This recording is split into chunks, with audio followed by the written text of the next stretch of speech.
दोनों के अधिकारियों का ध्यान रखना, ये जाए ना बाहर अभी। प्रशासन जो है ना उसको मरने की इंतजार कर रहा है, तो हटाना था फहीम को, ना हटा के वो जो रिस्पॉन्सिबल प्रिंसिपल है उनको हटाया गया। ये तो अपराधी को सजा ना देके निर्दोष व्यक्ति को जो मददगार है उसको सजा दी गई। ये क्या हुआ? क्योंकि इनको घोटाले करने हैं और इनको अपनी जेबें भरनी, इनको नहीं पता ये बच्चे किसी के हैं। और उन्होंने तो एप्लीकेशन भी लगाई थी, हम लोग का थाना खराब आ रहा था, उन्होंने भी की पर उधर कार्यवाही वो नहीं करता था ऊपर में। मैंने आयोग को भी लेटर लिखा और मैंने चीफ मिनिस्टर को भी जो है लेटर लिखा। परसों रात के बाद रात के 1:30 बजे बच्चियां सड़क पे थी। बहुत जो विषय था ना वो बहुत खतरनाक। ये जो पूरा भ्रष्टाचार का अड्डा ये बना हुआ है, इसको ठीक करना पड़ेगा और जो अधिकारी इसके बीच में आएगा, इसको भ्रष्टाचार को बचाने का काम करेगा, उसका इलाज होगा। 17 छात्राओं का जहरीला खाना खाने के बाद स्वास्थ्य खराब हो गया था, जिसके बाद जो है भीम आर्मी चीफ के राष्ट्रीय अध्यक्ष चंद्रशेखर आज़ाद जी जो है उन छात्राओं से मिलने उनके जो है विद्यालय में पहुंचे हैं। हम जानना चाहेंगे कि उन छात्राओं की क्या ऐसी मांगे थी जिनको लेकर के आज आप यहाँ पे उनसे मिलने हैं। सर देखिए, मांगे उनकी सारी जायज़ थी।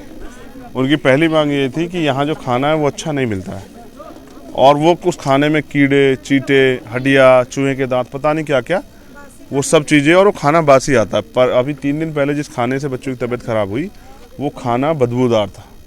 उसके बाद कई बच्चों की तबीयत खराब हुई। मैं उस दिन रात में यहाँ पहुँचा तो मुझे पता लगा, तो मैं 1:30 बजे पहुँचा था उनसे मिलने।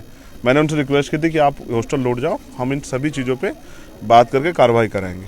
यहाँ physics, math, political science, physical science के टीचर्स ही नहीं। अब हमें समझना पड़ेगा, जब टीचर्स नहीं तो उन सिलेबस को कौन पढ़ाएगा और रिजल्ट क्या आएगा। मुझे तो ऐसा लगता है मेरे शब्दों में कि यहाँ एक साजिश चल रही है किस तरह से इस विद्यालय का रिजल्ट जो है ना वो कमज़ोर आए और इसको बंद करने की सरकार प्रयास करे। उनको अभी जो है ना विंटर स्टार्ट हो गया, उनके पास स्वेटर जर्सी नहीं पहुंची हैं, उनकी और कई सारी समस्या है। जैसे यहाँ से बहुत दूर पे हाईवे पे 1 किलोमीटर का लगभग सफ़र है। बच्चियाँ जब बीमार हुई तो उनको मोटरसाइकिल से ले जाना पड़ा और ये पूरा मतलब रास्ता जो है ना वो सुनसान है। तो हमने मांग की थी कि एम्बुलेंस होनी चाहिए परमानेंट, अगर किसी बच्चे की जान बचानी, जान ज़्यादा कीमती है ना एम्बुलेंस से। तो मैं ये समझता हूँ कि नेताओं के लिए, बड़े लोगों के लिए नहीं, गरीब लोगों के लिए और उन लोगों के लिए जो सिस्टम में है, उन सब के लिए भी वही सुविधा उनको मिलनी चाहिए जो आम आदमी, जो एक मुख्य आदमी को, एक नेता को, एक अधिकारी कर्मचारी को मिलती है। समाज कल्याण के कुछ अधिकारी यहाँ पे मौजूद थे, आपकी उनसे क्या बातें हुई? देखिए, उनसे मेरी यही बात हुई है कि जो काम बुनियादी रूप से होना चाहिए, जैसे जो स्कूल ने प्रिंसिपल ने डिमांड की कि भाई ये अच्छा काम है, ये होना चाहिए और इसमें ये रिक्वायरमेंट है, लेकिन उस पर अगर वो लोग सही तरह से ऊपर रिपोर्ट नहीं बना भेजेंगे तो होगा कैसे। तो कई सारी चीज़ें ऐसी हैं। मैंने उनसे बात की और उन्होंने विश्वास दिलाया कि वो लेटर लिखेंगे। एक एग्जाम है, बच्चों की तैयारी उनकी है नहीं, कुछ बच्चे बीमार हैं, उनकी ये भी मांग थी कि एग्जाम पोस्टपोन कर दिए जाएँ। हमने प्रयास किया कि एप्लीकेशन ऊपर जाए और कोई उसमें सकारात्मक रास्ता निकल जाए जिससे कि बच्चों का रिजल्ट अच्छा आए। एक कैटर्स, प्राइवेट कैटर्स का नाम सामने आ रहा है, उस पर अभी तक कोई किसी भी नहीं, उस पर कार्रवाई होगी क्योंकि उस पर मुकदमा लिखा गया है। मेरी बात हुई संबंधित अधिकारियों से, लेकिन उसकी गिरफ्तारी होनी जरूरी है क्योंकि उसके द्वारा एक भ्रष्टाचार को जन्म दिया जा रहा था। भ्रष्टाचार की वजह से कितने बच्चों की जान खतरे में चली गई। तो 350 उनकी गिरफ्तारी जरूरी है और उसके लिए अगर नहीं होगी तो 2 दिन बाद हम लोग धरना देंगे। 350 करीब यहाँ पे छात्राएं मौजूद थी, आप उनसे बातचीत कर रहे थे। उनका कहना था कि जो है यहाँ की प्रिंसिपल को जो है, जो कि निर्दोष है और उनको कोऑपरेट कर रही थी, उनको हटाया जा रहा है। हाँ, देखिए, ये एक गलती हुई है प्रशासन के लोगों से। मैंने उनसे बात की है कि जो दोषी नहीं है, जो निर्दोष है और जो काम कर रहा है कोऑपरेट भावना से, यहाँ इतनी सब चीज़ें ना होते, वैकल्पिक व्यवस्था करा के अपने आप खुद उन बच्चों की मदद कर रहा है, उसको हटाने के बजाय उस ऐसे अधिकारी को तो जो है ना प्रोत्साहन देना चाहिए था। लेकिन जो जिस पे आरोपी था उसको नहीं हटाया। तो मैंने उनसे बात की, उम्मीद है उनके साथ जो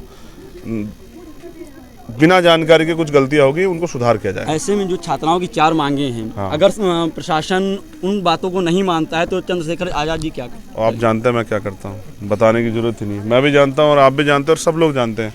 हम कहते नहीं, करने में भरोसा रखते हैं। जब करेंगे तो सबको पता लगेगा। आज यहाँ इसलिए है, अपने टिकट कैंसिल करा के कि इनसे वादा किया था कि आपसे मिलने आएंगे, ठीक है।